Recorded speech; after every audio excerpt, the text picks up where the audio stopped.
গরিব মানুষ আমরা লিজ নিয়ে করেছি 7 বিঘা 5 কাঠা ভুঁই 8টা ধান তুলতে পারিনি। এখন দিনা খাওয়ান তাই দেবো আমরা। সারের দোকানওয়ালা ছাড়বে না, মেশিনে পানি দিয়েছে টিপে, তারা ছাড়বে না। এখন আমাদের উপায় কি হবে? 1 কেজি তো নিতে পারেননি বাবা? না, নিতে পারিনি আমরা বাড়ি।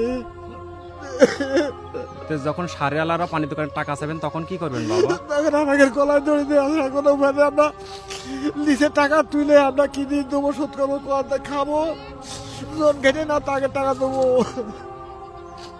ছেলে প্রতিবন্ধী, কাজ করে নাই, বউ ছেলেগুলো আছে, আমার তো ধরো স্বামী নেই, ছেলের ঘরে ঘর, কি করবো? ছেলে প্রতিবন্ধী, ওই ছেলে ছাড়া আমার কেউ নেই, কি করবো? এখন যে বাবা এই যে ক্ষতি হয়ে গেল কি করবেন বাবা এখন? সারের দোকানে মনে হয় 12,000 টাকা দিনা, এখন